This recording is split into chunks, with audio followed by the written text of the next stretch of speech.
एक साधु के 4 विचित्र सवाल। पहला सवाल, नई पैदा हुई बछिया अपनी मां को दूध क्यों पिला रही थी? दूसरा सवाल, लकड़ी का गट्ठर लकड़हारा अपने सर पर लादे था, फिर भी लकड़ी क्यों बिन रहा था? तीसरा सवाल, बड़ा तालाब छोटे तालाब को क्यों भर रहा था? और चौथा सवाल, बाड़े में लगे सारे डंडे हंसिया क्यों बन गए? दोस्तों, आज की कहानी बड़ी ही शिक्षाप्रद महत्वपूर्ण होने वाली है। मेरा आपसे निवेदन है कि इस कहानी को पूरा सुनना और वीडियो के अंत तक आप हमारे साथ बने रहना। दोस्तों, इन सभी सवालों का जवाब इसी कहानी में आपको मिलने वाला है। इन विचित्र सवालों को सुन करके जो इनका जवाब है, आपको बड़ा अच्छा लगेगा। इसलिए मेरा आपसे आग्रह है कि इस कहानी को पूरा सुनना। दोस्तों, बहुत पुराने समय की बात है। किसी राज्य में एक राजा था और उस राजा के 4 बेटे थे। राजा ने अपने सभी बेटों से कह रखा था कि वह उसके राज्य में पहरा दे और चारों तरफ घूम घूम करके इस बात का पता लगाए कि उसके राज्य में कोई व्यक्ति दुखी तो नहीं है और किसी को किसी चीज की आवश्यकता तो नहीं है। इस तरह से राजा के चारों राजकुमार घूम घूम करके राज्य में पता लगाते थे और जो भी उनको दिखाई देता था या किसी को किसी चीज की आवश्यकता होती थी, वह सब आकर के राजा को सूचना देते थे।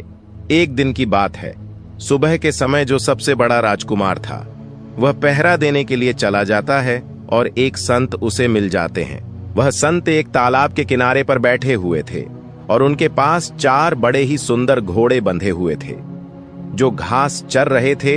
राजकुमार ने देखा कि वे घोड़े, जितने भी घोड़े उसके पिता के पास थे, उनसे कुछ अलग ही नस्ल के थे और उनसे अच्छे भी थे। वह साधु के पास गया और साधु से पूछने लगा कि हे साधु महाराज, तुम कौन हो और तुम यहां कब आए? तुम्हें यहां क्या चाहिए? साधु कहने लगा कि मुझे तुम चाहिए। राजकुमार ने जब साधु की बात सुनी तो बड़ा आश्चर्य हुआ उसको। उसने आश्चर्य से पूछा कि मैं क्यों?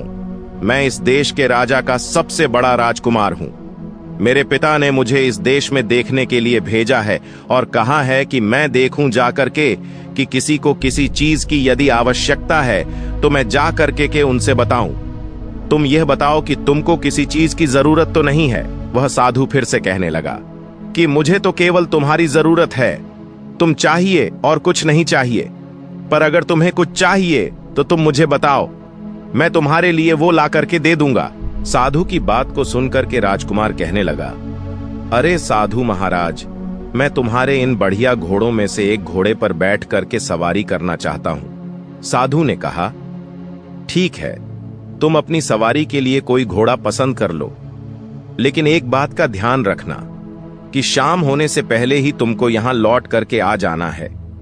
जब तुम यहां आओगे तो मैं उम्मीद करता हूं कि मैं तुम्हारी दिन भर की जो भी तुम यात्रा करोगे, जो भी उस यात्रा के दौरान तुमको अनुभव होगा, वह सब मैं तुमसे जानना चाहूंगा। राजकुमार ने साधु की बात को स्वीकार कर लिया और एक घोड़ा उसी में से लेकर के और उस पर सवार हो गया और बैठ करके उस घोड़े पर जब चढ़ा तो घोड़े ने बहुत तेजी से भागना शुरू कर दिया और एक जंगल की तरफ वह घोड़ा भाग करके पहुंच गया। वह एक सब्जी के बगीचे में घोड़ा जाकर के पहुंचा और वहीं पर जाकर के रुक गया। उस बगीचे के चारों तरफ एक ऐसी बाढ़ लगी थी कि उसके अंदर कोई नहीं घुस सकता था। राजकुमार जंगल की तरफ कुछ दूर गया और फिर वहां से लौटने लगा।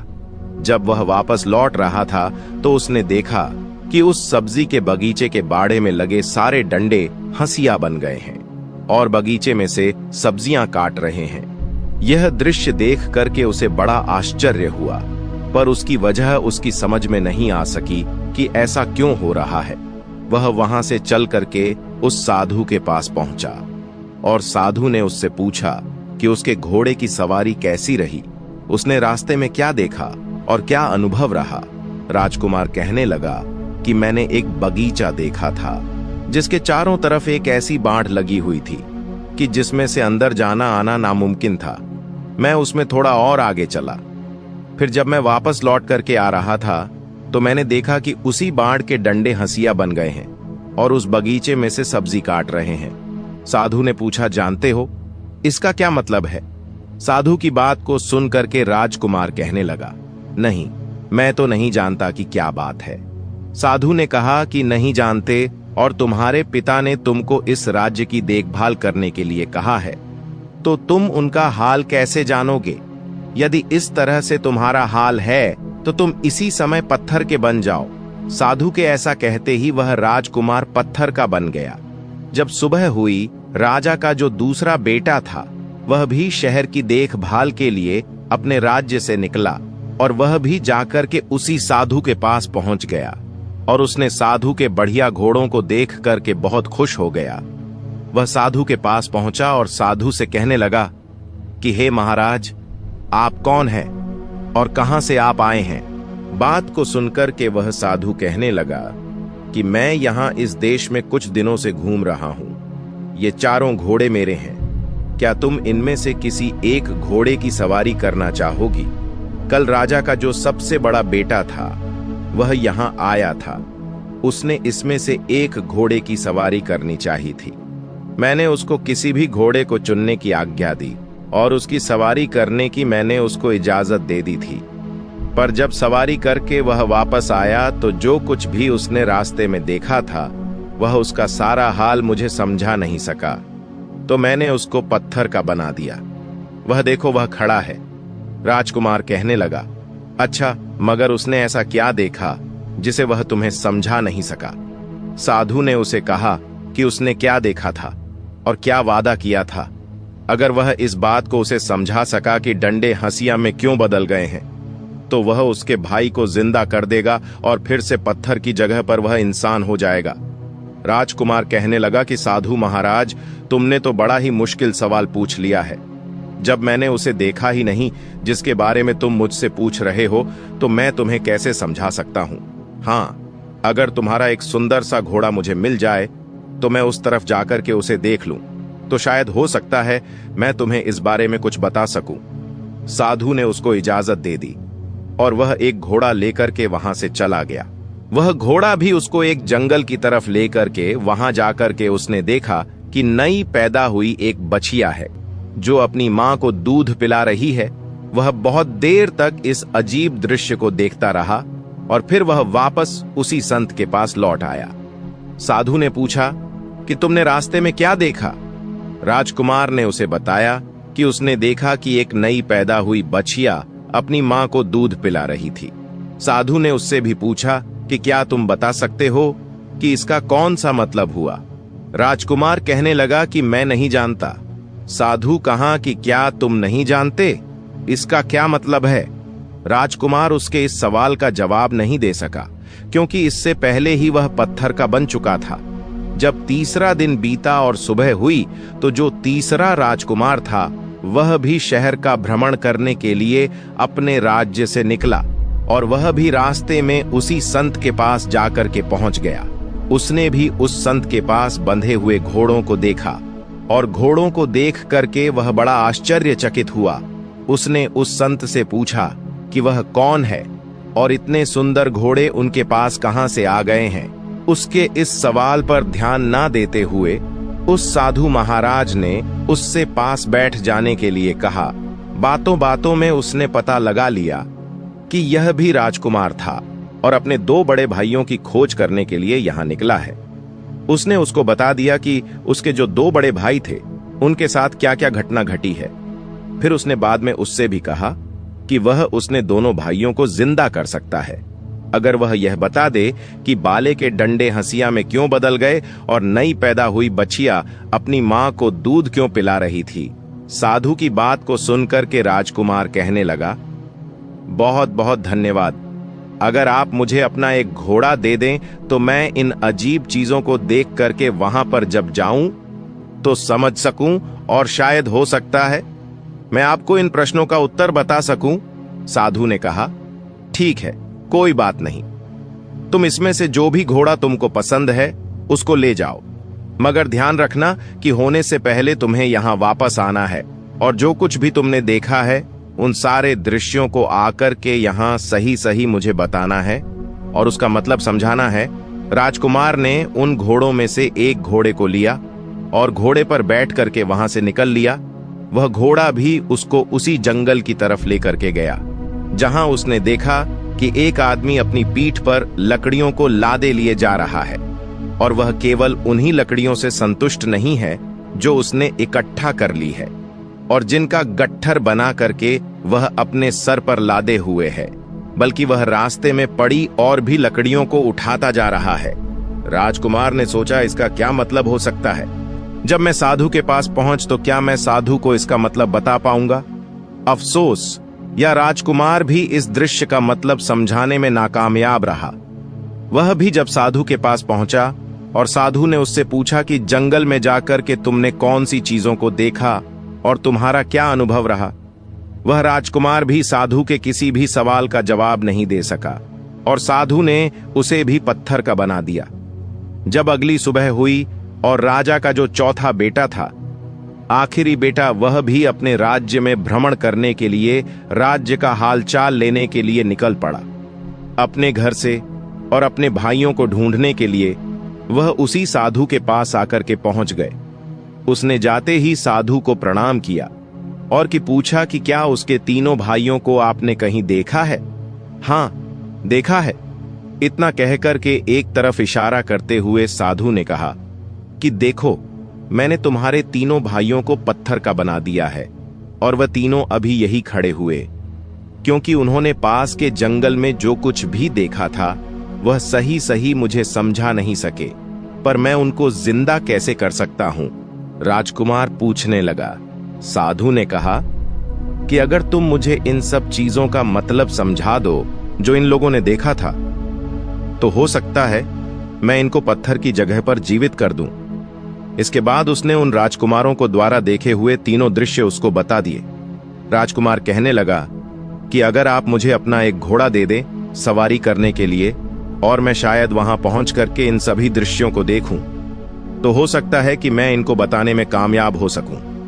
मैं खुद उस जंगल में जाकर के उन चीजों को देखना चाहता हूं। साधु ने इजाजत दे दी और राजकुमार घोड़ों में से एक घोड़ा लेकर के जंगल की तरफ निकल पड़ा। जंगल में जब वह जाकर के पहुंचा तो उसने देखा कि एक तालाब, जिसमें से पानी बह बह करके निकल करके दूसरे तालाबों को भर रहा था। उस समय वह बड़ा वाला तालाब खाली था, क्योंकि उसका जितना भी पानी था वह छोटे तालाबों में भरने में लग चुका था। जब शाम हुई और वह साधु के पास राजकुमार लौटा और साधु ने उससे भी वही सवाल किया जो उसके तीनों बड़े भाइयों से उसने किया था कि उसने रास्ते में क्या देखा और यात्रा का क्या अनुभव रहा और जो कुछ भी उसने देखा इसका क्या मतलब है। राजकुमार भी साधु के किसी भी सवाल का जवाब देने में नाकामयाब रहा। साधु ने इसको भी पत्थर बना दिया। इस बात का पता जब राजा को कई दिनों के बाद चला कि उसके चारों बेटे जो हैं वह किसी को कोई पता उनका नहीं है, तो शक हुआ कि उसके बेटों को जरूर कोई बड़ी मुसीबत आ पड़ी है और उसी मुसीबत में वह फंस चुके हैं। इसलिए उनको ढूंढने के लिए राजा स्वयं निकल पड़ा। ढूंढते ढूंढते वह भी उसी साधु के पास पहुंचा। उसने भी से पूछा कि महाराज जी, क्या आपने मेरे चारों बेटों को कहीं देखा है? उस साधु ने एक तरफ खड़े 4 पत्थर के खंभों की तरफ इशारा कर दिया। राजा देखकर बिल्कुल आश्चर्यचकित हो गया। उसके मुंह से निकल पड़ा कि यह क्या होगा? आपका यह मतलब तो नहीं कि वे पत्थर में बदल गए हैं? साधु ने कहा, हां, यही बात है। मैंने ही इनको चारों को पत्थर बना दिया है, क्योंकि वह मुझे जंगल में देखे हुए जो कुछ भी दृश्य थे उसका मतलब नहीं समझा सके। फिर ये राज्य में किसको क्या तकलीफ है, आप तक कैसे आपको समझा सकते थे? फिर भी मैं उनको जिंदा कर सकता हूं। अगर तुम उसका मतलब मुझे समझा दो तो मैं समझ लूंगा। अगर तुम्हें चाहिए तो तुम मेरा एक घोड़ा लेकर के जंगल जा सकते हो। राजा कहने लगा, नहीं धन्यवाद, इसकी कोई आवश्यकता नहीं है। पर अगर आप मुझे यह बता दें कि उन्होंने क्या देखा जिसको वह आपको नहीं समझा सके, तो शायद मैं उनको आपको समझाने की कोशिश कर सकूं। साधु कहने लगा कि राजन, तुम्हारे सबसे बड़े बेटे ने जंगल में एक सब्जी का बगीचा देखा था जिसके चारों तरफ ऐसी बाढ़ लगी थी जिसको पार करके उसके अंदर जाना नामुमकिन था। पर जब वह वहां से लौटा तो उसने देखा कि उस बाढ़ के डंडे हंसिया बन करके उस बगीचे की सब्जी काट रहे हैं। इसका क्या मतलब है? साधु की बात को सुन करके राजा कहने लगा, यह एक ऐसे आदमी की तस्वीर है जिसके पास कुछ पैसा सुरक्षा के लिए रखा गया हो, और जब उस पैसे का मालिक अपना पैसा उससे वापस मांगने आया तो उस आदमी ने उसके पैसे को या तो कहीं छिपा दिया हो या फिर उसे खर्च कर दिया हो, जिससे कि उस पैसे के मालिक को उसका पैसा ना मिल पा रहा हो। जैसे ही राजा ने अपना वाक्य पूरा किया, उसका बड़ा बेटा उसके सामने जीवित हो गया और तुरंत आकर के वहीं पर खड़ा हो गया। साधु ने अपना दूसरा सवाल किया, तुम्हारे दूसरे बेटे ने एक नई पैदा हुई बछिया को अपनी मां को दूध पिलाते हुए देखा था। इसका क्या मतलब है? साधु की बात को सुन करके राजा कहने लगा, बड़ी अजीब सी बात है कि उसको यह देख करके किसी एक ऐसी स्त्री की याद नहीं आई जो अपनी बेटी की कमाई पर जिंदा रहती है। राजा के यह कहते ही उसका दूसरा बेटा भी पत्थर का न बन करके वह राजा के सामने जीवित होकर के वापस आकर के खड़ा हो गया। साधु ने अपना तीसरा सवाल पूछा, राजन, तुम्हारे तीसरे बेटे ने एक ऐसा आदमी देखा जो अपनी पीठ पर लकड़ियां लादे लिए जा रहा था। वह अपने उस ढेर से संतुष्ट नहीं था और रास्ते में उसको और जो भी लकड़ियां दिखाई देती जा रही थीं, उन सब को वह उठाता हुआ जा रहा था। इसका क्या मतलब है? राजा कहने लगा कि यह इस बात को बताता है कि कुछ ऐसे लोग होते हैं, उनके पास जो कुछ भी होता है वह उससे संतुष्ट नहीं होते हैं। उनको हमेशा ही और ज्यादा इच्छा बनी रहती है। जैसे ही राजा ने यह शब्द कहा कि उसका तीसरा बेटा भी जीवित होकर के राजा के सामने आकर के खड़ा हो गया। साधु ने अपना चौथा और आखिरी सवाल पूछा कि राजन, तुम्हारे सबसे छोटे बेटे ने जंगल में एक तालाब देखा जिसने 6 दूसरे तालाबों को पानी देने के लिए अपने आप को खाली कर दिया। इसका क्या मतलब है? साधु की बात को सुनकर के राजा कहने लगा कि साधु जी, वह बड़ा तालाब दुनिया के उन आदमियों की तरह है जो दूसरों को देने के लिए अपना सब कुछ खर्च कर देते हैं, पर बदले में उन्हें क्या मिलता है? कुछ भी नहीं। जैसे ही राजा यह बोला तो उसका चौथा बेटा भी जीवित होकर सामने आकर के खड़ा हो गया। राजा और उसके चारों बेटे खुशी खुशी अपने महल की तरफ जाने लगे। तभी वह साधु कहने लगा कि राजन, यह सब मैंने क्यों किया, इसे तो सुनते जाइए। राजा वहां एक पल के लिए ठहर गया। साधु ने कहा कि आपने अपने बेटों को इसीलिए अपने राज्य में छोड़ा था कि वह जाकर के आपको यह बताए कि आपके राज्य में कोई दुखी तो नहीं है, किसी को किसी प्रकार का कोई कष्ट तो नहीं है। एक राजा का धर्म होता है, वह व्यक्ति के चेहरे को देख करके पता लगा लेता है कि इसके सामने कौन सी मुसीबत है, और वह राजा का यह फर्ज भी होता है कि वह मुसीबत को दूर करे, क्योंकि वह उसकी प्रजा है। मैं यह देख रहा था कि आप और आपके यह चारों राजकुमार क्या इस काम के लायक है, क्या राज्य को चलाने के लायक है, इसीलिए मैंने यह कार्य किया। राजा ने साधु को प्रणाम किया और कुछ समय के बाद वह वहां से अपने राज्य को वापस लौटा। कुछ दिनों तक वह राजा राज्य किया और इसके बाद में अपने राज्य को छोड़ करके वह अपने बच्चों को राज्य दे दिया और खुद जंगल में तपस्या करने के लिए वह चला गया। दोस्तों, ये कहानी आपको कैसी लगी है? एक प्यारा सा कमेंट करके जरूर बताना, और यदि वीडियो आपको पसंद आया है, अच्छा लगा है तो इस वीडियो को लाइक शेयर करना और चैनल को सब्सक्राइब करने की भी कृपा कर देना। जय श्री कृष्णा, राधे राधे।